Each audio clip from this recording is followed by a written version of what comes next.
Hello, my dear students. Welcome to Sankalp Learning Classes. Today we are discussing the question paper. So that is the last year's question paper. First we are discussing that. After that we are discussing the model question paper. Okay. So in this class today we are discussing, already we have started the question paper discussion. So ಏನ್ ಮಾಡಿದ್ವಿ last class ಅಲ್ಲೇ ಶುರು ಮಾಡಿದ್ವಿ ಅಲ್ವಾ? ಆದ್ರಿಂದ ಈ ಒಂದು class ಅಲ್ಲಿ ನಾವೇನ್ ಮಾಡ್ತಾ ಇದ್ದೇವೆ, ಫಿಸಿಕ್ಸ್ ಸೆಕ್ಷನ್ ಅನ್ನ ನಾವು ಕಂಪ್ಲೀಟ್ ಮಾಡಿದ್ವಿ ಅಲ್ವಾ? ಫಿಸಿಕ್ಸ್ ಸೆಕ್ಷನ್ ಅನ್ನ ಕಂಪ್ಲೀಟ್ ಮಾಡಿರೋದಕ್ಕೆ ನಾವಿವತ್ತು ಕೆಮಿಸ್ಟ್ರಿ ಅಂದ್ರೆ ರಸಾಯನಶಾಸ್ತ್ರ ಒಂದು ರಸಾಯನಶಾಸ್ತ್ರದ ಕ್ವಶನ್ ಅನ್ನ ನಾವು ಸಾಲ್ವ್ ಮಾಡ್ಲಿಕ್ಕಿದ್ದೇವೆ. ನಿಮ್ಗೆ ಗೊತ್ತಿದೆ, ಲಾಸ್ಟ್ ಇಯರ್ಗೆ ಕಂಪೇರ್ ಮಾಡಿದ್ರೆ ಕೆಲವೊಂದು ಟಾಪಿಕ್ಸ್ ಏನಾಗಿದೆ, ಅದು ಡಿಲೀಟ್ ಆಗಿದೆ ಅಲ್ವಾ? ಅಥವಾ ಅದನ್ನ ರೆಡ್ಯೂಸ್ ಮಾಡಿದ್ದಾರೆ ನಿಮ್ಮ ಸಿಲೆಬಸ್ ಇಂದ. ಆದ್ರಿಂದ ನಾವು ಯಾವ ಒಂದು ಟಾಪಿಕ್ ಈ ವರ್ಷ ಕಂಟಿನ್ಯೂ ಆಗಿದ್ಯೋ ಆ ಒಂದು ಕ್ವಶನ್ ಅನ್ನ ಸಾಲ್ವ್ ಮಾಡ್ತಾ ಹೋಗೋಣ. ನೋಡಿ, ಮೊದಲನೇ ಪ್ರಶ್ನೆ ರಸಾಯನಶಾಸ್ತ್ರದಲ್ಲಿ.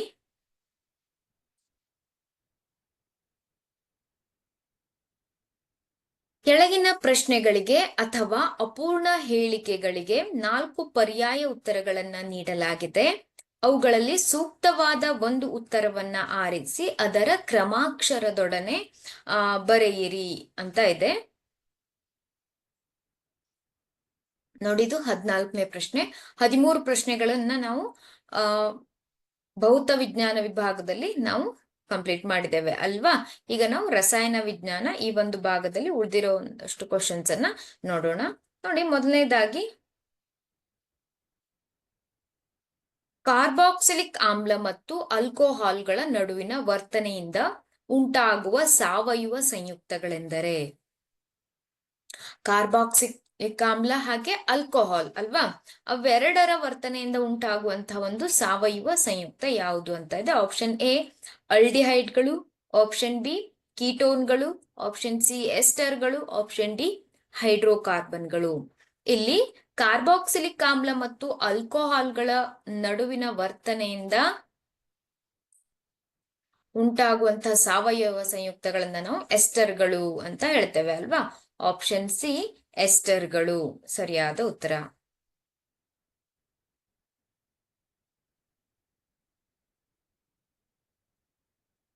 ನೆಕ್ಸ್ಟ್ ಕ್ವಶನ್ ನೋಡಿ, ಫೆರಸ್ ಸಲ್ಫೇಟ್ ಹರಳುಗಳನ್ನ ಕಾಯಿಸಿದಾಗ ಹಸಿರು ಬಣ್ಣವನ್ನ ಕಳೆದುಕೊಳ್ಳುತ್ತದೆ. ನೋಡಿ, FeSO4 ಅಲ್ವಾ? Ferrous sulphate FeSO4 dot 5H2 ಅಂತ ಇರುತ್ತೆ. FeSO4 5H2. ಫೆರಸ್ ಸಲ್ಫೇಟ್ ಹರಳುಗಳನ್ನ ಕಾಯಿಸಿದಾಗ ಅದು ಹಸಿರು ಬಣ್ಣವನ್ನ ಕಳೆದುಕೊಳ್ಳುತ್ತವೆ, ಏಕೆಂದರೆ ಈ ಸಂಯುಕ್ತವು ಸರಳ ಉತ್ಪನ್ನಗಳಾಗಿ ವಿಭಜನೆ ಹೊಂದುವುದು, ನೀರಿನ ಅಣುಗಳನ್ನ ಕಳೆದುಕೊಳ್ಳುವುದು, ಸಲ್ಫರ್ ಡೈಆಕ್ಸೈಡ್ ಅನಿಲವನ್ನ ಬಿಡುಗಡೆ ಮಾಡುವುದು, ಕಂದು ಬಣ್ಣದ ಧೂಮವನ್ನ ಉತ್ಪತ್ತಿ ಮಾಡುವುದು. ಇಲ್ಲಿ ನಾವೇನ್ ಹೇಳ್ಬಹುದು ಅಂದ್ರೆ,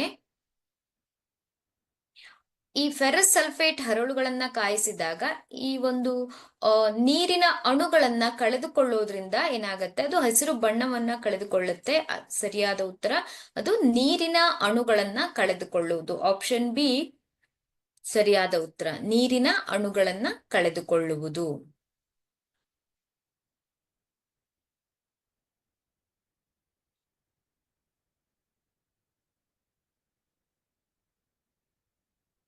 ನೋಡಿ, ಮೆಂಡಲಿಯವರ ಆವರ್ತಕ ಕೋಷ್ಟಕದ ಒಂದು ಮಿತಿ ಎಂದರೆ ಅಂತ ಇದೆ. ಈ ಒಂದು ಮೆಂಡಲಿಯವರ ಆವೃತ್ತ ಕೋಷ್ಟಕ ಈ ಒಂದು ಟಾಪಿಕ್ ನಿಮ್ಗೆ ಇಲ್ಲ, ಇದು ಡಿಲೀಟ್ ಆಗಿದೆ. ಆದ್ರಿಂದ ಮುಂದಿನ ಪ್ರಶ್ನೆ ನೋಡೋಣ.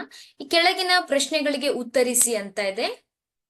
1 ಅಂಕದ 3 ಪ್ರಶ್ನೆಗಳನ್ನ ಇಲ್ಲಿ ಕೇಳ್ತಾರೆ. ಇಲ್ಲಿ 3 ಅಂಕಗಳು, 1 ಅಂಕದ 3 ಪ್ರಶ್ನೆಗಳಿರತ್ತೆ. ನೋಡಿ, ವಾಷಿಂಗ್ ಸೋಡಾದ ಯಾವುದಾದರೂ 2 ಉಪಯೋಗಗಳನ್ನ ಬರೆಯಿರಿ ಅಂತ ಇದೆ.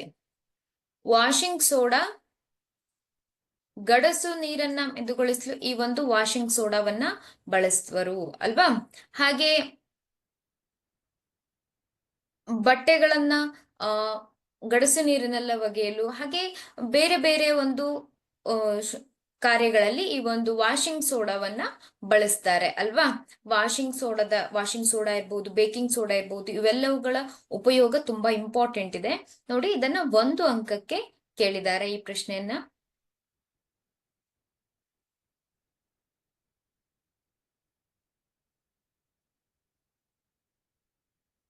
ನೆಕ್ಸ್ಟ್ ಕ್ವಶನ್ ನೋಡಿ.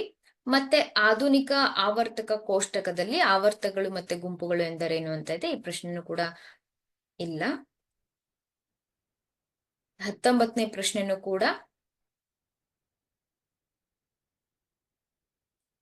ಅದೇ ರೀತಿಯಾಗಿದೆ ನೋಡಿ. 20ನೇ ಪ್ರಶ್ನೆಯನ್ನ ನೋಡಿ. ಇದು 2 ಅಂಕದ 3 ಪ್ರಶ್ನೆಗಳು, ಅಂದ್ರೆ 6 ಅಂಕಗಳು ನಿಮ್ಗೆ ಈ ಒಂದು 2 ಅಂಕದ ಪ್ರಶ್ನೆಗಳಲ್ಲಿ ಕೇಳಲಾಗತ್ತೆ. ಸಾರರಿಕ್ತ ಸಲ್ಫ್ಯೂರಿಕ್ ಆಮ್ಲದೊಂದಿಗೆ ಸತುವಿನ ಚೂರುಗಳ ವರ್ತನೆ ಮತ್ತು ಉರಿಸುವಿಕೆಯ ಮೂಲಕ ಹೈಡ್ರೋಜನ್ ಅನಿಲದ ಪರೀಕ್ಷೆ ಮಾಡುವ ಉಪಕರಣಗಳ ಜೋಡಣೆಯ ಚಿತ್ರ ಬರೆಯಿರಿ ಅಂತ ಇದೆ. ತುಂಬಾ ಇಂಪಾರ್ಟೆಂಟ್ ಇದೆ ಈ ಡಯಾಗ್ರಾಮ್. 3 ಅಂಕಕ್ಕೆ ಕೇಳ್ತಾರೆ ಈ ಪ್ರಶ್ನೆಯನ್ನ ನೋಡಿ. ಸತುವಿನ ಚೂರುಗಳ ವರ್ತನೆ ಯಾವುದ್ರ ಜೊತೆ? ಸಾರರಿಕ್ತ ಸಲ್ಫ್ಯೂರಿಕ್ ಆಮ್ಲದೊಂದಿಗೆ. ನೋಡಿ, ಈ ಒಂದು ಚಿತ್ರವನ್ನ ನೀವು ಬಿಡಿಸ್ಬೇಕಾಗತ್ತೆ. ಇಲ್ಲಿ ಬೇರೆ ಬೇರೆ ಒಂದು ಭಾಗಗಳನ್ನ ಗುರುತಿಸ್ಲಿಕ್ಕೆ ಕೇಳ್ತಾರೆ ಕೆಲವೊಂದು ಸಲ. ಸಾಬೂನಿನ ದ್ರಾವಣ ಇರ್ಬೋದು, ಹೈಡ್ರೋಜನ್ ತುಂಬಿದ ಸಾಬೂನಿನ ಗುಳ್ಳೆ, ಈ ರೀತಿಯಾಗಿ ಬೇರೆ ಬೇರೆ ನಿರ್ಗಮನಾಳವನ್ನ ಗುರುತಿಸಿ ಅಂತ ಹೇಳ್ತಾರೆ. ಈ ರೀತಿಯಾಗಿ ಬೇರೆ ಬೇರೆ ಒಂದು ಭಾಗಗಳನ್ನ ಕೇಳ್ತಾರೆ, ನೀವು ಅದನ್ನ ಗುರುತಿಸ್ಬೇಕಾಗತ್ತೆ.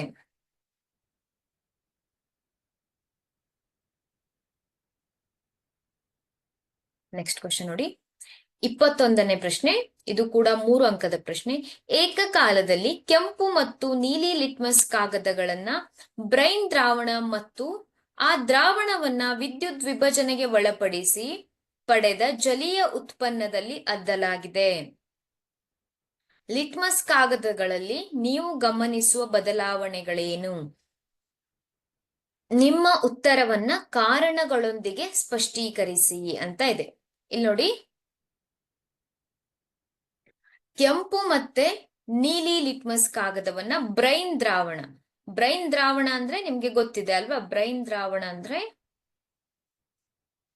ಅದನ್ನ ಸೋಡಿಯಂ ಕ್ಲೋರೈಡ್ ನ ದ್ರಾವಣವನ್ನ ಏನಂತ ಕರಿತೇವೆ ನಾವು? ಬ್ರೈನ್ ದ್ರಾವಣ ಅಂತ ಕರಿತೇವೆ ಅಲ್ವಾ. ಅಕ್ವಿಯಸ್ ಸೋಡಿಯಂ ಕ್ಲೋರೈಡ್ ಅಂತ ಹೇಳ್ತೇವೆ. ಹಾಗಾದ್ರೆ ಇಲ್ಲಿ ಅದನ್ನ ಏನ್ ಮಾಡಿದ್ದಾರೆ, 2 ಬಣ್ಣದ ಲಿಟ್ಮಸ್ ಪೇಪರ್ ಅನ್ನ ತೆಗೆದುಕೊಂಡಿದ್ದಾರೆ. ಲಿಟ್ಮಸ್ ಪೇಪರ್ ಅನ್ನ ಏನ್ ಮಾಡಿದ್ದಾರೆ, ಅಲ್ಲಿ ಅದ್ದಲಾಗಿದೆ ಅಲ್ವಾ. ಈ ಒಂದು ಜಲೀಯ ದ್ರಾವಣದಲ್ಲಿ ಅದ್ದಲಾಗಿದೆ. ನಂತರ ಈ ಒಂದು ಜಲೀಯ ದ್ರಾವಣದ ಮೂಲಕ ವಿದ್ಯುತ್ತನ್ನ ಹಾಯಿಸಲಾಗಿದೆ. ವಿದ್ಯುತ್ತನ್ನ ಹಾಯಿಸಿದಾಗ ಲಿಟ್ಮಸ್ ಕಾಗದದಲ್ಲಿ ಆಗುವಂತ ಬದಲಾವಣೆ ಏನು? ಮೊದಲನೇ ಹಂತದಲ್ಲಿ ಆಗುವ ಬದಲಾವಣೆ ಏನು? ನಂತರದಲ್ಲಿ ಯಾವ ರೀತಿಯಾದಂತಹ ಒಂದು ಬದಲಾವಣೆ ಕಂಡು ಬರುತ್ತೆ ಅಂತ ನೀವು ಹೇಳ್ಬೇಕು. ಇಲ್ಲಿ ನೋಡಿ, ಸೋಡಿಯಂ ಕ್ಲೋರೈಡ್ ದ್ರಾವಣವನ್ನ NaCl ನಾವು ಬ್ರೈನ್ ದ್ರಾವಣ ಅಂತ ಹೇಳ್ತೇವೆ ಅಲ್ವಾ.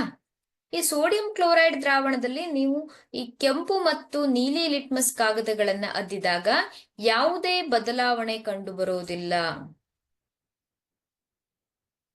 ಯಾವುದೇ ಬದಲಾವಣೆ ಇಲ್ಲ ಅಲ್ವಾ. ಯಾವುದೇ ಬದಲಾವಣೆ ಇಲ್ಲ. ಆಗ ವಿದ್ಯುತ್ತನ್ನ ಹರಿಸಿದಾಗ, ಈ ಒಂದು ದ್ರಾವಣದ ಮೂಲಕ ವಿದ್ಯುತ್ತನ್ನ ಹರಿಸಿದಾಗ ಏನಾಗತ್ತೆ, ಇಲ್ಲಿ ವಿದ್ಯುತ್ತನ್ನ ಹರಿಸಿದ ನಂತರ ನೀವು ಈ ಲಿಟ್ಮಸ್ ಕಾಗದವನ್ನ ಅದ್ದಿದಾಗ ಅಲ್ಲಿ ಏನಾಗತ್ತೆ, ಕೆಂಪು ಲಿಟ್ಮಸ್ ಕಾಗದ ವಿದ್ಯುತ್ ಪ್ರವಾಹವನ್ನ ಹರಿಸಿದ ನಂತರ ಕೆಂಪು ಲಿಟ್ಮಸ್ ಕಾಗದ ನೀಲಿ ಬಣ್ಣಕ್ಕೆ ಬದಲಾವಣೆಯಾಗತ್ತೆ. ಕೆಂಪು ಲಿಟ್ಮಸ್ ಕಾಗದ ನೀಲಿ ಬಣ್ಣಕ್ಕೆ ಬದಲಾವಣೆ ಆಗಿದೆ ಅಂದ್ರೆ ಅದರ ಅರ್ಥ ಏನು? ಅಲ್ಲಿ ಪ್ರತ್ಯಾಮ್ಲ ಇದೆ ಅಂತ ಅರ್ಥ ಅಲ್ವಾ. ಆ ಒಂದು ಪ್ರತ್ಯಾಮ್ಲ ಉಂಟಾಗಿದೆ ಅನ್ನೋ ಅರ್ಥವನ್ನ ನೀಡತ್ತೆ. ಇಲ್ಲಿ ನೋಡಿ, ಇಲ್ಲಿ ಹಾಗಾದ್ರೆ ಇದಕ್ಕೆ ಕಾರಣ ಏನು?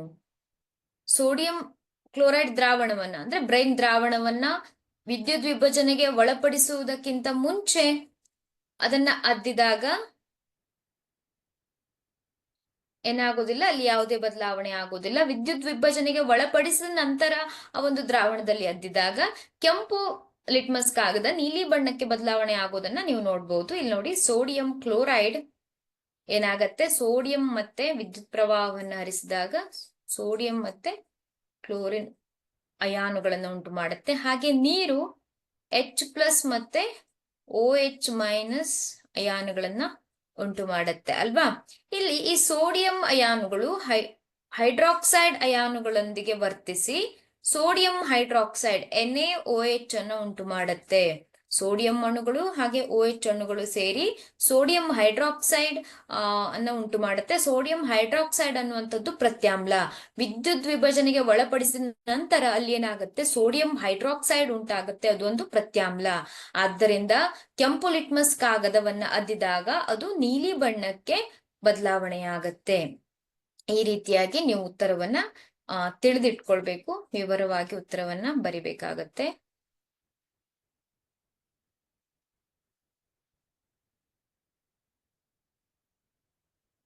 ನೆಕ್ಸ್ಟ್ ಕ್ವಶನ್ ನೋಡಿ, ಅಥವಾ ಅಂತ ನೋಡಿ. ಈ ಪ್ರಶ್ನೆಗೆ ಅಥವಾ ಅಂತ ಇನ್ನೊಂದು ಪ್ರಶ್ನೆಗೂ ಕೂಡ ನೀವು ಉತ್ತರವನ್ನ ಬರಿಬಹುದು. ಕೊಟ್ಟಿರುವ ಕೋಷ್ಟಕದಲ್ಲಿ ನೀಡಲಾಗಿರುವ 4 ದ್ರಾವಣಗಳ pH ಮೌಲ್ಯಗಳನ್ನ ಗಮನಿಸಿ ಮತ್ತು ಕೆಳಗಿನ ಪ್ರಶ್ನೆಗಳಿಗೆ ಉತ್ತರಿಸಿ ಅಂತ ಇದೆ. PQRS ಅಂತ ದ್ರಾವಣಗಳನ್ನ ಕೊಟ್ಟಿದ್ದಾರೆ. ಹಾಗೆ pH ಮೌಲ್ಯ 10, 13.7, 7.0, 1.2 ಅಂತ pH ವ್ಯಾಲ್ಯೂ ಅನ್ನ ಕೊಟ್ಟಿದ್ದಾರೆ ಅಲ್ವಾ. ಆಮ್ಲ ಶಾಮಕದ ತಯಾರಿಕೆಗೆ ಯಾವ ದ್ರಾವಣವನ್ನ ಬಳಸಬಹುದು, ಏಕೆ ಅಂತ ಇದೆ ಅಲ್ವಾ. ಇಲ್ಲಿ ಆಮ್ಲ ಶಾಮಕ ಅಂದ್ರೆ ಏನು, ಹೆಚ್ಚಿನ ಹೈಡ್ರೋಕ್ಲೋರಿಕ್ ಆಮ್ಲ ಉತ್ಪತ್ತಿಯಾದಾಗ ನಮ್ಮ ಒಂದು ಜಠರದಲ್ಲಿ ಆ ಒಂದು ಹೈಡ್ರೋಕ್ಲೋರಿಕ್ ಆಮ್ಲದಿಂದ ಏನಾಗತ್ತೆ, ಹೊಟ್ಟೆ ಉರಿಯೂತ ಉಂಟಾಗತ್ತೆ ಅಲ್ವಾ. ಅದನ್ನ ನಿವಾರಣೆ ಮಾಡ್ಲಿಕ್ಕೆ ಆಮ್ಲ ಶಾಮಕವನ್ನ ಬಳಸ್ತಾರೆ. ಇಲ್ಲಿ ಆಮ್ಲ ಶಾಮಕದ ತಯಾರಿಕೆಗೆ ಯಾವ ದ್ರಾವಣವನ್ನ ಬಳಸಬಹುದು, ಅಲ್ಲಿ pH ಮೌಲ್ಯ 10 ಇರುವಂತಹ ಒಂದು ದ್ರಾವಣವನ್ನ ಆಮ್ಲ ಶಾಮಕದ ತಯಾರಿಕೆಗೆ ಬಳಸಬಹುದು ಅಲ್ವಾ. ಯಾಕೆಂದ್ರೆ ಮಿಲ್ಕ್ ಆಫ್ ಮೆಗ್ನೀಷಿಯಾ ಅದನ್ನ ಆಮ್ಲ ಶಾಮಕವಾಗಿ ಬಳಸ್ತಾರೆ. ಅದರ ಒಂದು pH ವ್ಯಾಲ್ಯೂ ಎಷ್ಟಿರುತ್ತೆ, 10 ಇದೆ ಅಲ್ವಾ. ಹಾಗೆ ಯಾವ 2 ದ್ರಾವಣಗಳನ್ನ ಬಳಸಿ ತಟಸ್ಥ ಲವಣವನ್ನ ಪಡೆಯಬಹುದು, ಯಾವ 2 ದ್ರಾವಣಗಳನ್ನ ಬಳಸಿ ಪ್ರಬಲ ಆಮ್ಲ ಹಾಗೆ ಪ್ರಬಲ ಪ್ರತ್ಯಾಮ್ಲವನ್ನ ಬಳಸಿ ತಟಸ್ಥ ಲವಣವನ್ನ ಬಳಸಬಹುದು. ಇಲ್ಲಿ ಪ್ರಬಲ ಪ್ರತ್ಯಾಮ್ಲ 13.7 pH ಮೌಲ್ಯ ಹೊಂದಿರುವಂತದ್ದು, ಹಾಗೆ ಪ್ರಬಲ ಆಮ್ಲ 1.2 pH ಮೌಲ್ಯವನ್ನ ಹೊಂದಿರುವಂತದ್ದು. ಈ 2 ದ್ರಾವಣಗಳನ್ನ ಬಳಸಿ ಏನ್ ಮಾಡ್ಬೋದು, ತಟಸ್ಥ ಲವಣ ಅಂತ ಇದೆ. ತಟಸ್ಥ ಲವಣ ಯಾವಾಗ ಉಂಟಾಗತ್ತೆ, ಪ್ರಬಲ ಆಮ್ಲ ಹಾಗೆ ಪ್ರಬಲ ಪ್ರತ್ಯಾಮ್ಲಗಳು ವರ್ತಿಸಿ ಈ ಒಂದು ತಟಸ್ಥ ಲವಣವನ್ನ ಪಡಿತಾರೆ.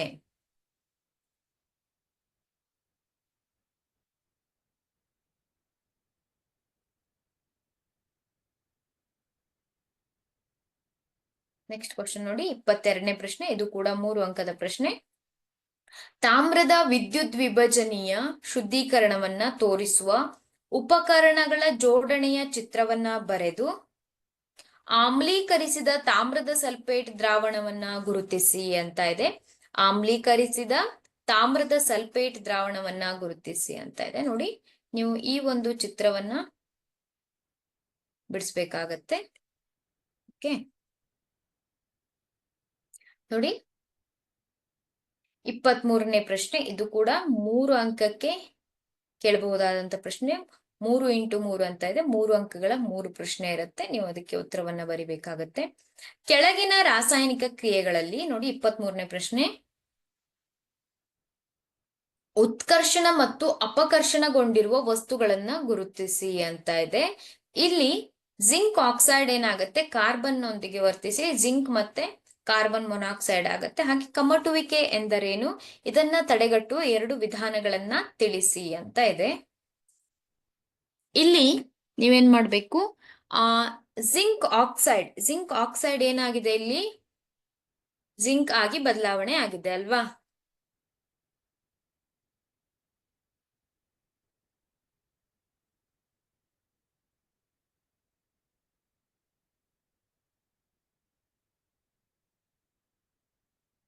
ಇಲ್ಲಿ ನೋಡಿ, ಜಿಂಕ್ ಆಕ್ಸೈಡ್ ಇದೆ ಅಲ್ವಾ?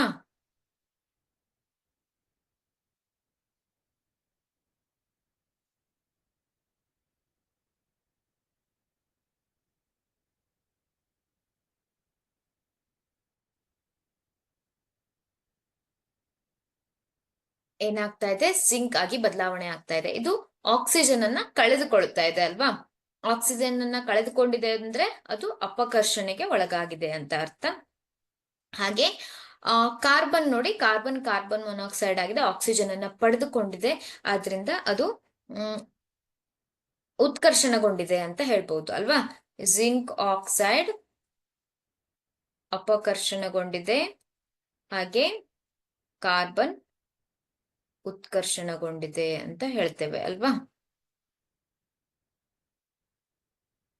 ನೆಕ್ಸ್ಟ್ ಕ್ವಶನ್ ನೋಡಿ, ಕಮಟುವಿಕೆ ಎಂದರೇನು? ಇದನ್ನ ತಡೆಗಟ್ಟುವ ಯಾವುದಾದರೂ 2 ವಿಧಾನಗಳನ್ನ ತಿಳಿಸಿ ಅಂತ ಇದೆ. ಕಮಟುವಿಕೆ ಎಂದರೇನು? ಇದನ್ನ ತಡೆಗಟ್ಟುವ ಯಾವುದಾದರೂ 2 ವಿಧಾನಗಳನ್ನ ತಿಳಿಸಿ ಅಂತ ಇದೆ. ಕೊಬ್ಬು ಮತ್ತು ಎಣ್ಣೆ ಪದಾರ್ಥಗಳು ಉತ್ಕರ್ಷಣಗೊಂಡಾಗ ಅವು ಕಮಟುತ್ತವೆ ಮತ್ತು ಅವುಗಳ ವಾಸನೆ ಮತ್ತು ರುಚಿ ಬದಲಾಗುತ್ತದೆ. ಅಥವಾ ಕೊಬ್ಬು ಅಥವಾ ಎಣ್ಣೆಯನ್ನ ಹೊಂದಿರುವಂತಹ ಒಂದು ಆಹಾರ ಪದಾರ್ಥಗಳಿಗೆ ಉತ್ಕರ್ಷಣವನ್ನ ತಡೆಗಟ್ಟುವ ವಸ್ತುಗಳನ್ನ ಸೇರಿಸಲಾಗುತ್ತದೆ, ಅಥವಾ ಆಹಾರ ಪದಾರ್ಥಗಳನ್ನ ಗಾಳಿ ಪ್ರವೇಶಿಸದ ಸಂಗ್ರಾಹಕಗಳಲ್ಲಿ ಶೇಖರಿಸಿರುವುದು ಉತ್ಕರ್ಷಣವನ್ನ ನಿಧಾನಗೊಳಿಸಲು ಸಹಾಯ ಮಾಡುತ್ತದೆ.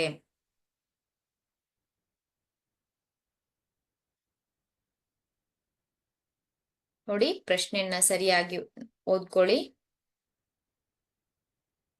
ಅಪರ್ಯಾಪ್ತ ಕಾರ್ಬನ್ ಸಂಯುಕ್ತವನ್ನ ಪರ್ಯಾಪ್ತ ಕಾರ್ಬನ್ ಸಂಯುಕ್ತವನ್ನಾಗಿ ಪರಿವರ್ತಿಸುವ ರಾಸಾಯನಿಕ ಕ್ರಿಯೆಯನ್ನ ಕೆಳಗೆ ನೀಡಿರುವ ಅಪೂರ್ಣ ಸಮೀಕರಣವು ಪ್ರತಿನಿಧಿಸುತ್ತದೆ. ಸಮೀಕರಣವನ್ನ ಪೂರ್ಣಗೊಳಿಸಿ ಅಂತ ಇದೆ.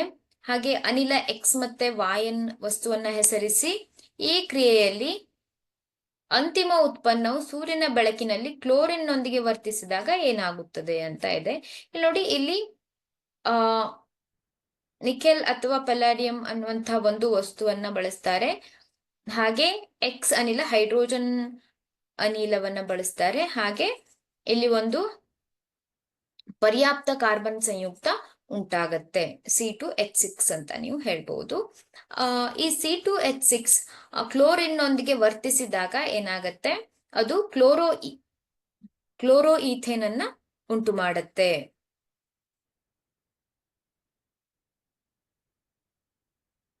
ಪ್ರಶ್ನೆಯನ್ನ ಸರಿಯಾಗಿ ನೋಟ್ ಮಾಡ್ಕೊಳ್ತಾ ಹೋಗಿ.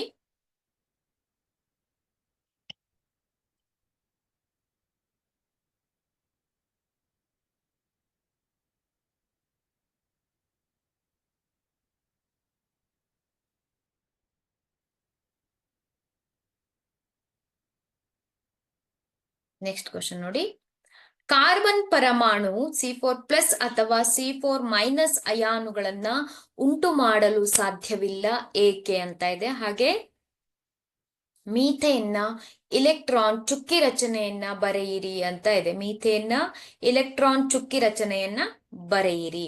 ಇಲ್ಲಿ ನೋಡಿ, ಕಾರ್ಬನ್ 4 ಎಲೆಕ್ಟ್ರಾನ್ಗಳನ್ನ ಪಡೆದುಕೊಂಡು C4 ಆನಯಾನನ್ನ ಅಂದ್ರೆ ಋಣ ಅಯಾನನ್ನ ಉಂಟು ಮಾಡಬಹುದು. ಆದರೆ 6 ಪ್ರೋಟಾನ್ಗಳಿರುವಂತಹ ಬೀಜ ಕೇಂದ್ರವು 10 ಎಲೆಕ್ಟ್ರಾನ್ಗಳನ್ನ ಹಿಡಿದಿಟ್ಟುಕೊಳ್ಳುವುದು, ಅಂದರೆ 4 ಹೆಚ್ಚುವರಿ ಎಲೆಕ್ಟ್ರಾನ್ಗಳನ್ನ ಹಿಡಿದಿಟ್ಟುಕೊಳ್ಳುವುದು ಕಷ್ಟವಾಗಬಹುದು. ಹಾಗೆ ಕಾರ್ಬನ್ 4 ಎಲೆಕ್ಟ್ರಾನ್ಗಳನ್ನ ಕಳೆದುಕೊಂಡ್ರೆ ಅದು ಕ್ಯಾಟಯಾನ್ ಅನ್ನ ಉಂಟು ಮಾಡಬಹುದು. ಆದರೆ ಕಾರ್ಬನ್ ನಿಂದ 4 ಎಲೆಕ್ಟ್ರಾನ್ಗಳನ್ನ ಹೊರತೆಗೆಯಲು ಹೆಚ್ಚಿನ ಶಕ್ತಿಯ ಅವಶ್ಯಕತೆ ಇರುತ್ತೆ. ಇದರಿಂದ ಬೀಜ ಕೇಂದ್ರದಲ್ಲಿ 6 ಪ್ರೋಟಾನ್ಗಳುಳ್ಳ ಕಾರ್ಬನ್ ಅಂದ್ರೆ ಕ್ಯಾಟಯಾನ್ ಕೇವಲ 2 ಇಲೆಕ್ಟ್ರಾನ್ಗಳೊಂದಿಗೆ ಉಳಿಯುತ್ತದೆ.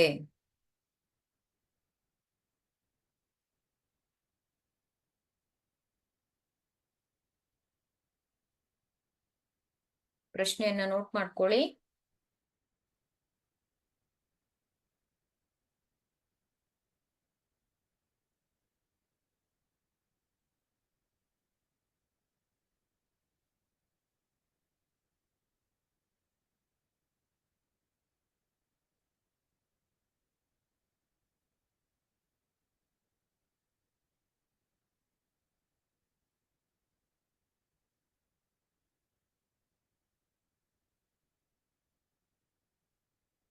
ನೋಡಿ,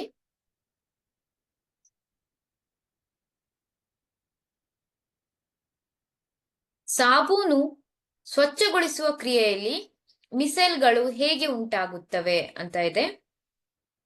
ಹಾಗೆ ನೀರಿನ ಗಡಸುತನಕ್ಕೆ ಕಾರಣವಾದ ಲವಣಗಳು ಯಾವುವು?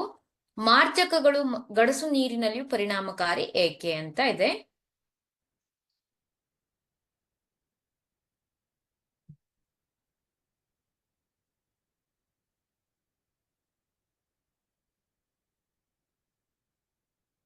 ಸಾಬೂನು ಸ್ವಚ್ಛಗೊಳಿಸುವಂತಹ ಒಂದು ಕ್ರಿಯೆಯಲ್ಲಿ ಮಿಸೈಲ್ಗಳು ಹೇಗೆ ಉಂಟಾಗುತ್ತವೆ ಅಂತ ಇದೆ. ನೋಡಿ, ಹೆಚ್ಚಿನ ಕೊಳೆಯು ತೈಲಯುಕ್ತ ಸ್ವಭಾವದಿಂದ ಕೂಡಿರುತ್ತದೆ ಮತ್ತು ಎಣ್ಣೆಯು ನೀರಿನಲ್ಲಿ ವಿಲೀನವಾಗುವುದಿಲ್ಲ ಅಲ್ವಾ.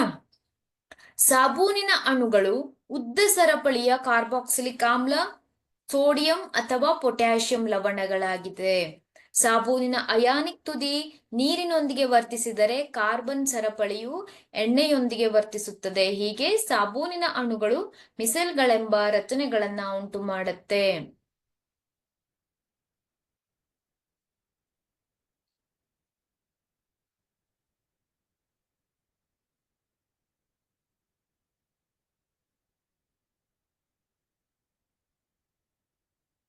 ನೋಡಿ, ಇನ್ನೊಂದು ಪ್ರಶ್ನೆ ಇದೆ.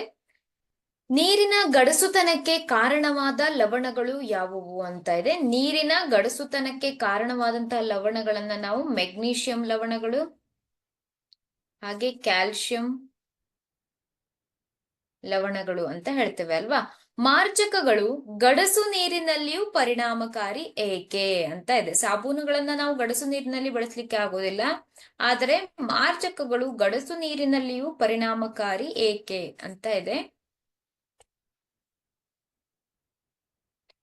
ನೋಡಿ, ಸಾಮಾನ್ಯವಾಗಿ ಮಾರ್ಜಕಗಳು ಸಲ್ಫೋನಿಕ್ ಆಮ್ಲಗಳ ಸೋಡಿಯಂ ಲವಣಗಳಾಗಿವೆ ಅಥವಾ ಕ್ಲೋರೈಡ್ ಅಥವಾ ಬ್ರೋಮೈಡ್ ಅಯಾನುಗಳ ಅಮೋನಿಯಂ ಲವಣಗಳಾಗಿವೆ. ಎರಡು ಸಂಯುಕ್ತಗಳು ಹೈಡ್ರೋಕಾರ್ಬನ್ನ ಉದ್ದ ಸರಪಳಿಯಿಂದಾಗಿದೆ. ಆದ್ದರಿಂದ ಸಂಯುಕ್ತಗಳ ವಿದ್ಯುದಾವೇಶ ಹೊಂದಿರುವ ತುದಿಗಳು ಗಡಸು ನೀರಿನಲ್ಲಿ ಕ್ಯಾಲ್ಸಿಯಂ ಅಥವಾ ಮೆಗ್ನೀಷಿಯಂ ಅಯಾನುಗಳೊಂದಿಗೆ ಜಲವಿಲೀನಗೊಳ್ಳದ ಒತ್ತಡಗಳನ್ನ ಉಂಟು ಮಾಡೋದಿಲ್ಲ. ಹೀಗೆ ಅವು ಗಡಸು ನೀರಿನಲ್ಲಿಯೂ ಕೂಡ ಪರಿಣಾಮಕಾರಿಯಾಗಿರುತ್ತವೆ.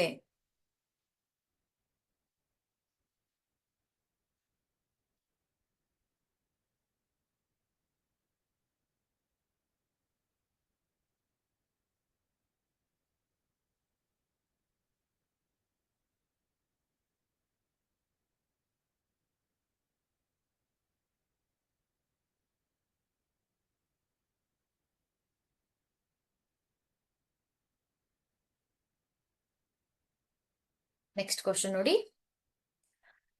4 ಅಂಕದ ಪ್ರಶ್ನೆ. ಕೆಳಗಿನ ಪ್ರಶ್ನೆಗಳಿಗೆ ಉತ್ತರಿಸಿ. ಇದು ಕೂಡ 4 ಅಂಕದ ಪ್ರಶ್ನೆ. ಬೆಳ್ಳಿ ಮತ್ತು ತಾಮ್ರದ ವಸ್ತುಗಳು ಅವುಗಳ ಮೇಲ್ಮೈ ಹೊಳಪನ್ನ ಹೇಗೆ ಕಳೆದುಕೊಳ್ಳುತ್ತವೆ?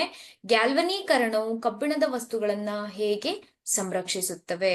ನೋಡಿ, ಆಮೇಲೆ ಅಲ್ಯೂಮಿನಿಯಂ ಆಕ್ಸೈಡ್ ಉಭಯವರ್ತಿ ಆಕ್ಸೈಡ್ ಆಗಿದೆ ಏಕೆ ಅಂತ ಪ್ರಶ್ನೆ ಇದೆ. ಇಲ್ಲಿ ಬೆಳ್ಳಿ ಮತ್ತು ತಾಮ್ರದ ವಸ್ತುಗಳು, ಬೆಳ್ಳಿಯ ಪಾತ್ರೆಗಳನ್ನ ಗಾಳಿಗೆ ತೆರೆದಿಟ್ಟ ಸ್ವಲ್ಪ ನಂತರದಲ್ಲಿ ಕಪ್ಪಾಗತ್ತೆ. ಕಾರಣ, ಗಾಳಿಯಲ್ಲಿರುವಂತಹ ಒಂದು ಸಲ್ಫರ್ನ ಜೊತೆ ವರ್ತಿಸಿ ಬೆಳ್ಳಿಯ ಸಲ್ಫೈಡ್ ಪದರವನ್ನ ಅದು ಉಂಟು ಮಾಡುತ್ತೆ, ಆದ್ದರಿಂದ ಅದು ಕಪ್ಪಾಗತ್ತೆ. ಹಾಗೆ ತಾಮ್ರವು ಗಾಳಿಯಲ್ಲಿರುವ ತೇವಪೂರಿತ ಇಂಗಾಲದ ಡೈಆಕ್ಸೈಡ್ ನೊಂದಿಗೆ ಅಂದ್ರೆ ಕಾರ್ಬನ್ ಡೈಆಕ್ಸೈಡ್ CO2 ಜೊತೆ ವರ್ತಿಸಿ ಅದೇನ್ ಮಾಡತ್ತೆ, ಅದು ತಾಮ್ರದ ಕಾರ್ಬೋನೇಟ್, ಹಸಿರು ಬಣ್ಣದ ತಾಮ್ರದ ಕಾರ್ಬೋನೇಟ್ ವಸ್ತುವನ್ನ ಉಂಟು ಮಾಡುತ್ತೆ. ಆದ್ದರಿಂದ ತಾಮ್ರವು ಕೂಡ ತನ್ನ ಹೊಳಪನ್ನ ಕಳೆದುಕೊಳ್ಳುತ್ತೆ.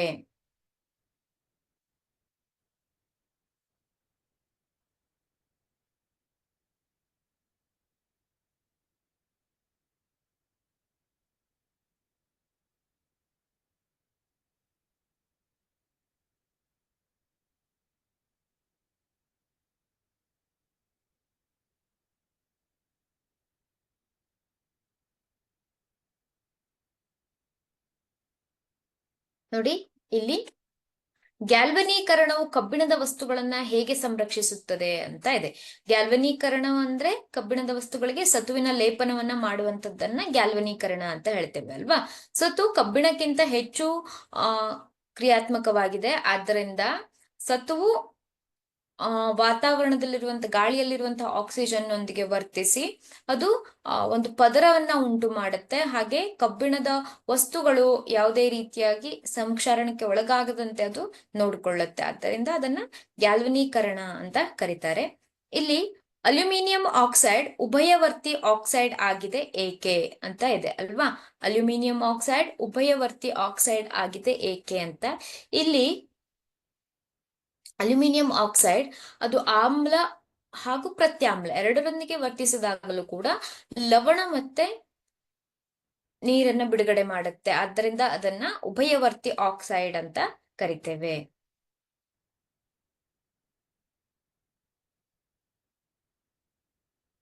ಎಸ್, ನೋಡಿ ನಾವು ಇಲ್ಲಿ ತನಕ ರಸಾಯನ ವಿಜ್ಞಾನಕ್ಕೆ ಸಂಬಂಧಿಸಿದಂತೆ ಕೆಲವೊಂದು ಪ್ರಶ್ನೆಗಳನ್ನ ಸಾಲ್ವ್ ಮಾಡಿದ್ವಿ ಅಲ್ವಾ.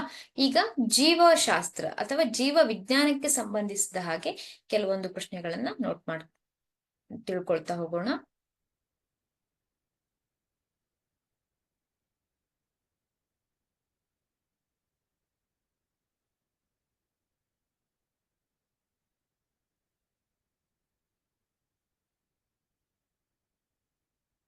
ನೋಡಿ, ನಾವು ರಸಾಯನ ವಿಜ್ಞಾನ ವಿಭಾಗದಲ್ಲಿ 1 ಅಂಕದ ಪ್ರಶ್ನೆಗಳನ್ನ ನೋಡಿದ್ವಿ, 2 ಅಂಕಗಳ ಪ್ರಶ್ನೆಗಳು, 3 ಅಂಕಗಳ ಪ್ರಶ್ನೆಗಳು, ಹಾಗೆ 4 ಅಂಕಗಳ ಪ್ರಶ್ನೆಗಳವರೆಗೆ ರಸಾಯನ ವಿಜ್ಞಾನದಲ್ಲಿ ಡಿಸ್ಕಷನ್ ಮಾಡಿದ್ವಿ ಅಲ್ವಾ. ಅದೇ ರೀತಿಯಾಗಿ ಈಗ ಜೀವ ವಿಜ್ಞಾನದಲ್ಲೂ ಕೂಡ, ಜೀವಶಾಸ್ತ್ರದಲ್ಲೂ ಕೂಡ ಅದೇ ರೀತಿಯಾಗಿ ನೀವು ಬಹು ಆಯ್ಕೆಯ ಉತ್ತರಗಳ ಪ್ರಶ್ನೆಗಳಿರಬಹುದು, ಹಾಗೆ 1 ಅಂಕದ ಪ್ರಶ್ನೆ, 2 ಅಂಕದ ಪ್ರಶ್ನೆ, ಈ ರೀತಿಯಾಗಿ ಪ್ರಶ್ನೆಗಳನ್ನ ಸಾಲ್ವ್ ಮಾಡ್ತಾ ಹೋಗೋಣ. ಓಕೆ,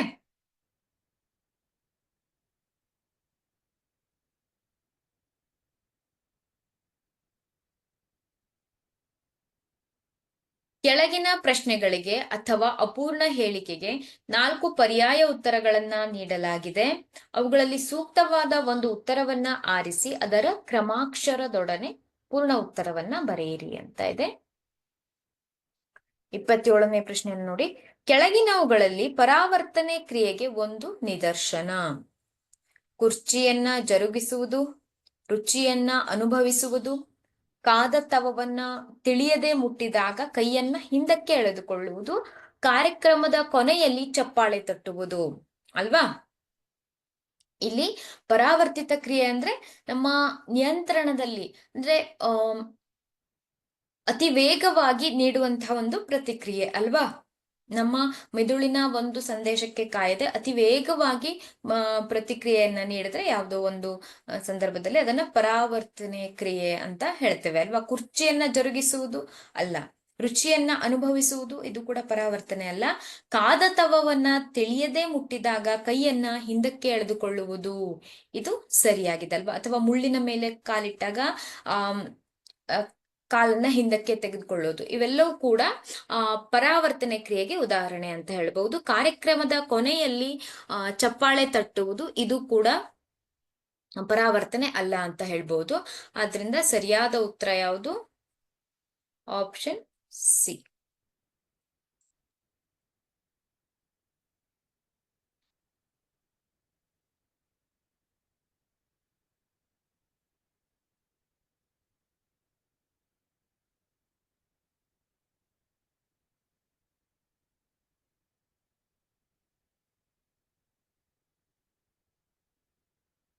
ದುಂಡನೆಯ ಬೀಜಗಳುಳ್ಳ ಬಟಾಣಿ ಸಸ್ಯವನ್ನ ಸುಕ್ಕಾದ ಬೀಜಗಳುಳ್ಳ ಬಟಾಣಿ ಸಸ್ಯದೊಂದಿಗೆ ಸಂಕರಣಗೊಳಿಸಲಾಗಿದೆ. F2 ಪೀಳಿಗೆಯಲ್ಲಿ RR ತಳಿಗುಣವನ್ನ ಹೊಂದಿರುವಂತಹ ಸಸ್ಯಗಳ ಶೇಕಡಾ ಪ್ರಮಾಣ ಎಷ್ಟು ಅಂತ ಇದೆ ನೋಡಿ. ಇಲ್ಲಿ ದುಂಡನೆಯ ಬೀಜಗಳುಳ್ಳ ಬಟಾಣಿ ಸಸ್ಯ ಅದು RR ಅಲ್ವಾ, RR ಅಂತ ಕೊಟ್ಟಿದ್ದಾರೆ. ನೀವು ಇಲ್ಲಿ ಅದನ್ನ ದುಂಡನೆಯ ಬೀಜಗಳುಳ್ಳ ಬಟಾಣಿ ಸಸ್ಯ ಅಂತ ಹೇಳ್ಬಹುದು. ಹಾಗೆ ಸುಕ್ಕಾದ ಬಟಾಣಿ ಸಸ್ಯ RR ಇವೆರಡನ್ನ ಏನ್ ಮಾಡಿದ್ದಾರೆ? ಸಂಕರಣಗೊಳಿಸಲಾಗಿದೆ ಅಲ್ವಾ. ಸಂಕರಣಗೊಳಿಸಿದಾಗ ಏನಾಗತ್ತೆ? ಇಲ್ಲಿ F1 ಹಂತದಲ್ಲಿ ಕ್ಯಾಪಿಟಲ್ R ಸ್ಮಾಲ್ r ಅಲ್ವಾ. ಇಲ್ಲಿಂದ R ಅನ್ನುವಂತ ಒಂದು ಲಿಂಗಾಣು, ಹಾಗೆ ಇಲ್ಲಿಂದ ಒಂದು ಸ್ಮಾಲ್ r ಅನ್ನುವಂತ ಲಿಂಗಾಣು. ಅದರಿಂದ F1 ಪೀಳಿಗೆಯಲ್ಲಿ ಏನಾಗುತ್ತೆ? ಕ್ಯಾಪಿಟಲ್ R ಸ್ಮಾಲ್ ಆರ್ ಅಂದ್ರೆ ದುಂಡನೆಯ ಬೀಜಗಳುಳ್ಳ ಬಟಾಣಿ ಸಸ್ಯಗಳು ಉಂಟಾಗುತ್ತೆ. ಈಗ F2 ಪೀಳಿಗೆಯಲ್ಲಿ ನೋಡಿ, F2 ಪೀಳಿಗೆಯಲ್ಲಿ F1 ಪೀಳಿಗೆಯ ಸಸ್ಯಗಳನ್ನ ಏನ್ ಮಾಡ್ಬೇಕು, F2 ಪೀಳಿಗೆಯಲ್ಲಿ F1 ಪೀಳಿಗೆಯ ಸಸ್ಯಗಳನ್ನ ಸಂಕರಣಗೊಳಿಸಬೇಕು ಅಲ್ವಾ. F1 ಇಂಟು F1 ಅಂತ ನಾವು ಬರಿಬಹುದು ಇಲ್ಲಿ. ಇಲ್ಲಿ F1 ಪೀಳಿಗೆಯಲ್ಲಿ ಏನಾಗಿದೆ, capital R small R, capital R small R ಅಲ್ವಾ. ಈಗ ನೋಡಿ, F2 ಹಂತದಲ್ಲಿ ಉಂಟಾಗುವಂತ ಸಸ್ಯಗಳ ವಿಧ capital R, capital R, capital R small R, capital R small R, small R, small R. ಇಲ್ಲಿ 4 ಗಿಡಗಳಲ್ಲಿ ಏನಾಗಿದೆ, ಒಂದು ಕ್ಯಾಪಿಟಲ್ ಆರ್ ಇದೆ, 2 ಕ್ಯಾಪಿಟಲ್ ಆರ್ ಸ್ಮಾಲ್ ಆರ್ ಇದೆ, ಹಾಗೆ ಒಂದು ಸ್ಮಾಲ್ ಆರ್ ಇದೆ ಅಲ್ವಾ. ಇಲ್ಲಿ F2 ಪೀಳಿಗೆಯಲ್ಲಿ ಕ್ಯಾಪಿಟಲ್ ಆರ್ ತಳಿಗುಣವನ್ನ ಹೊಂದಿರುವಂತಹ ಸಸ್ಯಗಳ ಶೇಕಡಾ ಪ್ರಮಾಣ ಎಷ್ಟು ಅಂತ ಕೇಳಿದ್ದಾರೆ. ಸಸ್ಯಗಳ ಶೇಕಡಾ ಪ್ರಮಾಣ ನೋಡಿ, ಕ್ಯಾಪಿಟಲ್ ಆರ್ ಎಷ್ಟಿದೆ, ಒಂದೇ ಇದೆ ಅಲ್ವಾ. 4 ಸಸ್ಯಗಳಲ್ಲಿ ಒಂದು ಸಸ್ಯ ಅಂದ್ರೆ ಶೇಕಡಾ 25ರಷ್ಟು ಆರ್ ತಳಿಗುಣವನ್ನ ಹೊಂದಿರುವ ಸಸ್ಯಗಳ ಶೇಕಡಾ ಪ್ರಮಾಣ ಎಷ್ಟು, ಶೇಕಡಾ 25ರಷ್ಟು.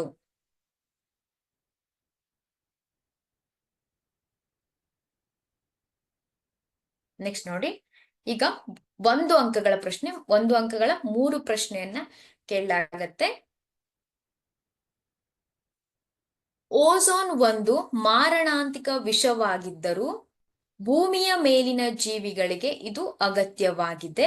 ಈ ಹೇಳಿಕೆಯನ್ನ ವಿವರಿಸಿ, ಸಮರ್ಥಿಸಿ ಅಂತ ಇದೆ. ಓಝೋನ್ ಒಂದು ಮಾರಣಾಂತಿಕ ವಿಷವಾಗಿದ್ರೂ ಕೂಡ ಅದು ಸೂರ್ಯನಿಂದ ಬರುವಂತಹ ನೇರಳಾತೀತ ವಿಕಿರಣಗಳು ಭೂಮಿಯನ್ನ ಅದು ತಲುಪದಂತೆ ತಡೆಗಟ್ಟತ್ತೆ ಅಲ್ವಾ.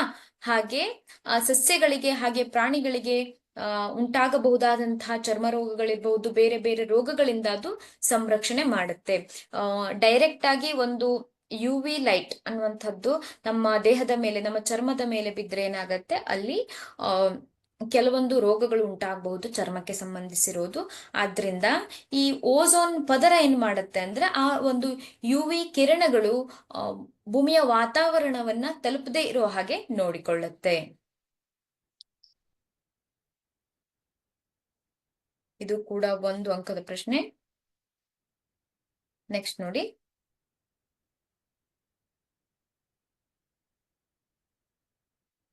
ಸ್ತನಿಗಳಲ್ಲಿ ರಕ್ತ ಪರಿಚಲನೆಯ ರೇಖಾತ್ಮಕ ನಿರೂಪಣೆಯನ್ನ ಕೆಳಗೆ ನೀಡಿದೆ ಅಂತ ಇದೆ ನೋಡಿ. ಇದು ರೇಖಾತ್ಮಕ ನಿರೂಪಣೆ. ಇಲ್ಲಿ ನೋಡಿ,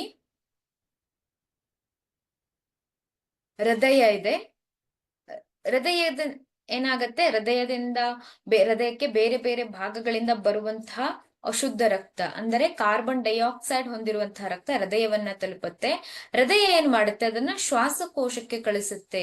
ಯಾಕೆ ಶ್ವಾಸಕೋಶಕ್ಕೆ ಕಳಿಸ್ತಾ ಇದೆ, ಅದು ಅಲ್ಲಿ ಕಾರ್ಬನ್ ಡೈಆಕ್ಸೈಡ್ ಅನ್ನ ಹೊರಹಾಕಿ ಆಕ್ಸಿಜನ್ ಯುಕ್ತ ರಕ್ತವನ್ನಾಗಿ ಮಾಡುತ್ತೆ ಅಲ್ವಾ. ಆ ಆಕ್ಸಿಜನ್ ಯುಕ್ತ ರಕ್ತವಾಗಿ ಮಾರ್ಪಡುವಂಥದ್ದೇನಾಗತ್ತೆ, ಅದು ಪುನಃ ಹೃದಯಕ್ಕೆ ಬರುತ್ತೆ ಅಲ್ವಾ. ಆಕ್ಸಿಜನ್ ಯುಕ್ತ ರಕ್ತ ಹೃದಯಕ್ಕೆ ಬರುತ್ತೆ, ಹೃದಯದಿಂದ ಬೇರೆ ಬೇರೆ ಭಾಗಗಳಿಗೆ ಅದು ತಲುಪುವ ಹಾಗೆ ಆಗತ್ತೆ. ಹೃದಯದಿಂದ ದೇಹದ ಬೇರೆ ಬೇರೆ ಭಾಗಗಳಿಗೆ ತಲುಪತ್ತೆ. ಹಾಗೆ ದೇಹದ ಬೇರೆ ಬೇರೆ ಭಾಗಗಳು ಉತ್ಪತ್ತಿ ಮಾಡಿರುವಂತಹ ಕಾರ್ಬನ್ ಡೈಆಕ್ಸೈಡ್ ಅನ್ನ ಮತ್ತೆ ಪುನಃ ಈ ಒಂದು ರಕ್ತನಾಳದ ಮುಖಾಂತರ ಏನಾಗತ್ತೆ, ಅದು ಹೃದಯವನ್ನ ತಲುಪುತ್ತೆ. ಹೃದಯದಿಂದ ಮತ್ತೆ ಶ್ವಾಸಕೋಶಕ್ಕೆ ಹೋಗುತ್ತೆ. ಈ ರೀತಿಯಾಗಿ ರಕ್ತದ ಪರಿಚಲನೆ ಈ ಒಂದು ಮಾನವನಲ್ಲಿ ಸಾಮಾನ್ಯವಾಗಿ ಸ್ತನಿಗಳಲ್ಲಿ ಈ ರೀತಿಯಾದಂತಹ ಒಂದು ರಕ್ತದ ಪರಿಚಲನೆ ಕಂಡು ಬರುತ್ತೆ. ಇಲ್ಲಿ ನೋಡಿ,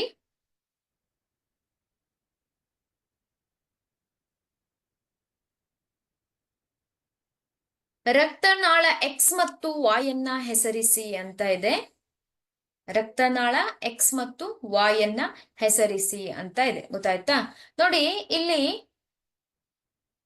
ಏನಾಗುತ್ತೆ ಅಂದ್ರೆ ರಕ್ತನಾಳ ಎಕ್ಸ್ ಅನ್ನ ನೋಡಿದಾಗ ನಿಮ್ಗೆ ಏನ್ ಅನ್ಸುತ್ತೆ, ಇಲ್ಲಿ ಅದೇನ್ ಮಾಡ್ತಾ ಇದೆ, ರಕ್ತವನ್ನ ಹೃದಯದಿಂದ ದೇಹದ ಭಾಗಗಳಿಗೆ ತೆಗೆದುಕೊಂಡು ಹೋಗ್ತಾ ಇದೆ ಅಲ್ವಾ. ಹೃದಯದಿಂದ ತೆಗೆದುಕೊಂಡು ಬೇರೆ ಭಾಗಕ್ಕೆ ಹೋಗ್ತಾ ಇದೆ. ಹಾಗೆ ಈ ವಾಯ್ ಅನ್ನೋದನ್ನ ನೋಡಿದ್ರೆ ದೇಹದ ಬೇರೆ ಬೇರೆ ಭಾಗಗಳಲ್ಲಿ ಇರುವಂತಹ ಕಾರ್ಬನ್ ಡೈಆಕ್ಸೈಡ್ ಯುಕ್ತ ರಕ್ತವನ್ನ ಮತ್ತೆ ಹೃದಯಕ್ಕೆ ತೆಗೆದುಕೊಂಡು ಹೋಗುತ್ತೆ ಅಲ್ವಾ.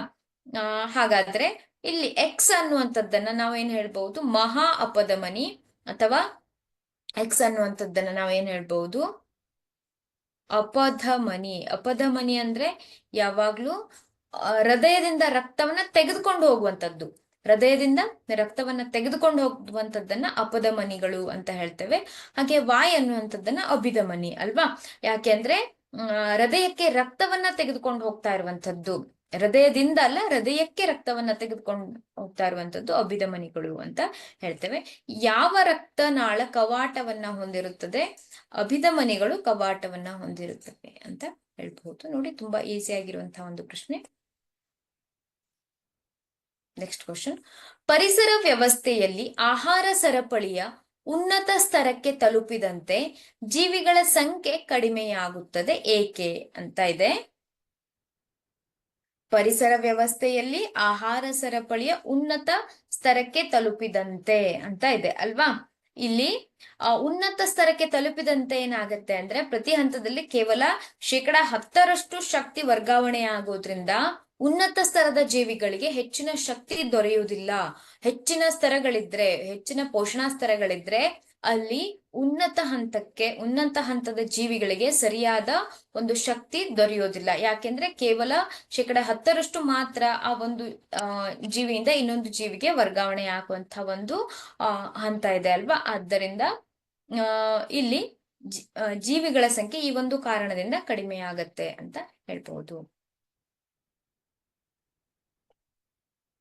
ನೆಕ್ಸ್ಟ್ ಕ್ವಶನ್ ನೋಡಿ, ಶಲಾಕಾಗ್ರದ ಮೇಲೆ ಪರಾಗದ ಮೊಳೆಯುವಿಕೆಯನ್ನ ತೋರಿಸುವ ಚಿತ್ರವನ್ನ ಬರೆಯಿರಿ ಮತ್ತು ಪರಾಗ ನಳಿಕೆಯನ್ನ ಗುರುತಿಸಿ ಅಂತ ಇದೆ.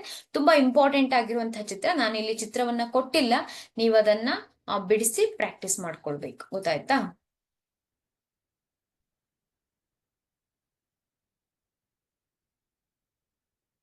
ನೆಕ್ಸ್ಟ್ ಪ್ರಶ್ನೆ ನೋಡಿ, ಮಾನವನ ವಿಸರ್ಜನಾಂಗ ವ್ಯೂಹವನ್ನ ತೋರಿಸುವ ಚಿತ್ರವನ್ನ ಬರೆಯಿರಿ ಮತ್ತು ಮೂತ್ರಕೋಶವನ್ನ ವಿವರಿಸಿ ಅಂತ ಇದೆ.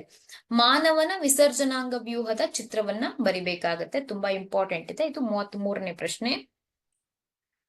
ನೆಕ್ಸ್ಟ್ ನೋಡಿ, 3 ಅಂಕದ ಪ್ರಶ್ನೆಗಳು. ಇಲ್ಲಿ 3 ಅಂಕದ ಈ ಒಂದು ಮೊದಲನೇ ಪ್ರಶ್ನೆ ಮರುಚಕ್ರೀಕರಣ, ಮರುಬಳಕೆ, ನೀರಿನ ಬಗ್ಗೆ ಇದೆ. ಈ ಟಾಪಿಕ್ ಕೂಡ ಡಿಲೀಟ್ ಆಗಿದೆ, ಆದ್ರಿಂದ ನಾವು ನೆಕ್ಸ್ಟ್ ಕ್ವಶನ್ಗೆ ಹೋಗೋಣ. ಮಾನವನ ಸಂತಾನೋತ್ಪತ್ತಿಯಲ್ಲಿ ಭ್ರೂಣವೊಂದು ಮಗುವಾಗಿ ಬೆಳೆಯಲು ಜರಾಯು ಮಹತ್ವದ ಪಾತ್ರವನ್ನ ವಹಿಸುತ್ತದೆ, ಹೇಳಿಕೆಯನ್ನ ಸಮರ್ಥಿಸಿ ಅಂತ ಇದೆ. ಹಾಗೆ DNA ಸ್ವಪ್ರತೀಕರಣವು ಅತ್ಯಂತ ಕೆಳಮಟ್ಟದ ಜೀವಿಗಳಲ್ಲಿ ಒಂದು ಸಂತಾನೋತ್ಪತ್ತಿಯ ಮಾರ್ಗ ಎಂದು ಹೇಗೆ ನಿರ್ಣಯಿಸಬಹುದು. ನೋಡಿ, ಇಲ್ಲಿ ಭ್ರೂಣವೊಂದು ಮಗುವಾಗಿ ಬೆಳೆಯಲು ಏನಾಗತ್ತೆ ಅಂದ್ರೆ ಜರಾಯು ಆ ಭ್ರೂಣಕ್ಕೆ ಬೇಕಾಗಿರುವಂತಹ ಆಕ್ಸಿಜನ್ ಇರಬಹುದು, ಗ್ಲುಕೋಸ್ ಇರಬಹುದು, ಅದನ್ನ ಏನ್ ಮಾಡುತ್ತೆ, ಅದು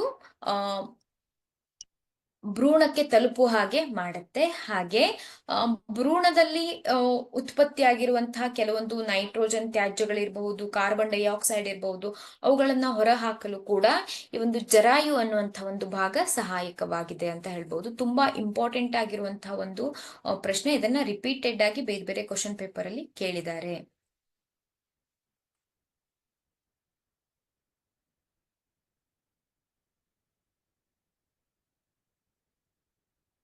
ಪ್ರಾಣಿಗಳ ಉಸಿರಾಟ ಕ್ರಿಯೆಯಲ್ಲಿ ಕೋಶ ದ್ರವ್ಯದಲ್ಲಿ ನಡೆಯುವ ಮೊದಲನೇ ಹಂತದಲ್ಲಿ ಉಂಟಾಗುವ ಉತ್ಪನ್ನ ಯಾವುದು ಅಂತ ಇದೆ. ಇಲ್ಲಿ ಮೊದಲನೇ ಹಂತದಲ್ಲಿ ಉತ್ಪತ್ತಿ ಆಗುವಂತ ಉತ್ಪನ್ನ ಯಾವುದು, ಪೈರುವೇಟ್ ಅಲ್ವಾ. ಗ್ಲುಕೋಸ್ನ ಒಂದು ವಿಭಜನೆಯಲ್ಲಿ ಪೈರುವೇಟ್ ಅನ್ನುವಂತಹ ಒಂದು ಮಾಲಿಕ್ಯೂಲ್ ಏನಾಗತ್ತೆ, ಅದು ಉತ್ಪತ್ತಿ ಆಗತ್ತೆ. ಹಾಗೆ ವಾಯುವಿಕ ಮತ್ತು ಅವಾಯುವಿಕ ಉಸಿರಾಟಗಳ ನಡುವಿನ 2 ವ್ಯತ್ಯಾಸ ಬರೆಯಿರಿ ಅಂತ ಇದೆ. ವಾಯುವಿಕ ಉಸಿರಾಟ ಆಕ್ಸಿಜನ್ನ ಉಪಸ್ಥಿತಿಯಲ್ಲಿ ಗ್ಲುಕೋಸ್ ಅನ್ನ ಅದು ಒಡೆಯಲು ಸಹಾಯ ಮಾಡುತ್ತೆ. ಅವಾಯುವಿಕ ಉಸಿರಾಟ ಅಂದ್ರೆ ಆಕ್ಸಿಜನ್ ನ ಅನುಪಸ್ಥಿತಿಯಲ್ಲಿ ಈ ಒಂದು ಉಸಿರಾಟ ನಡೆಯುವಂತದ್ದು, ಅದನ್ನ ಅವಾಯುವಿಕ ಉಸಿರಾಟ ಅಂತ ಕರಿತೇವೆ. ಹಾಗೆ ವಾಯುವಿಕ ಉಸಿರಾಟದಲ್ಲಿ ಹೆಚ್ಚಿನ ಪ್ರಮಾಣದ ಶಕ್ತಿ ಬಿಡುಗಡೆಯಾಗತ್ತೆ, ಆದ್ರೆ ಅವಾಯುವಿಕ ಉಸಿರಾಟದಲ್ಲಿ ವಾಯುವಿಕ ಉಸಿರಾಟಕ್ಕೆ ಹೋಲಿಸಿದ್ರೆ ಅಷ್ಟೊಂದು ಶಕ್ತಿ ಬಿಡುಗಡೆ ಆಗೋದಿಲ್ಲ. ಈ ರೀತಿಯಾಗಿ ನೀವು ಉತ್ತರವನ್ನ ಬರಿಬೇಕಾಗತ್ತೆ. ನೋಡಿ, ಸಸ್ಯಗಳ ಹಳೆಯ ಝೈಲಂಗಳಲ್ಲಿ ತ್ಯಾಜ್ಯ ಪದಾರ್ಥಗಳು ಯಾವ ರೂಪದಲ್ಲಿ ಸಂಗ್ರಹವಾಗುತ್ತದೆ ಅಂತ ಇದೆ. ಸಸ್ಯಗಳ ಹಳೆಯ ಝೈಲಂನಲ್ಲಿ ರೆಸಿನ್ಗಳು ಮತ್ತೆ ರೆಸಿನ್ಗಳ ರೂಪದಲ್ಲಿ ಇರಬಹುದು, ಹಾಗೆ ಬೇರೆ ಬೇರೆ ಅಂಟು ಮತ್ತೆ ರಾಳ ಅಂತ ಹೇಳ್ತೇವೆ ಅಲ್ವಾ, ಅಂಟು ಮತ್ತೆ ರಾಳದ ರೂಪದಲ್ಲಿ ಅದು ಸಂಗ್ರಹವಾಗತ್ತೆ. ಹಾಗೆ ದ್ಯುತಿ ಸಂಶ್ಲೇಷಣೆಯ ಉತ್ಪನ್ನಗಳು ಸಸ್ಯದ ಎಲ್ಲಾ ಭಾಗಗಳಿಗೆ ಹೇಗೆ ಸಾಗಿಸಲ್ಪಡುತ್ತದೆ ಅಂತ ಇದೆ. ಇಲ್ಲಿ ನೀವು ಫ್ಲೋಯಂನ ಕಾರ್ಯ, ಆಹಾರ ವಸ್ತುಗಳ ಸಾಗಾಣಿಕೆ ಯಾವ ರೀತಿ ಆಗುತ್ತೆ ಅನ್ನೋದನ್ನ ವಿವರಿಸಬೇಕು. ಓಕೆನಾ? ನೋಡಿ, ಇದು ಕೂಡ 3 ಅಂಕಕ್ಕೆ ಕೇಳಬಹುದಾದಂತಹ ಪ್ರಶ್ನೆ. ನಾವು ಮುಂದಿನ ಕ್ಲಾಸ್ ಅಲ್ಲಿ 4 ಅಂಕದ ಪ್ರಶ್ನೆಯನ್ನ ಡಿಸ್ಕಷನ್ ಮಾಡೋಣ. Okay, thank you dear students. Next class ಅಲ್ಲಿ ಕಂಟಿನ್ಯೂ ಮಾಡೋಣ.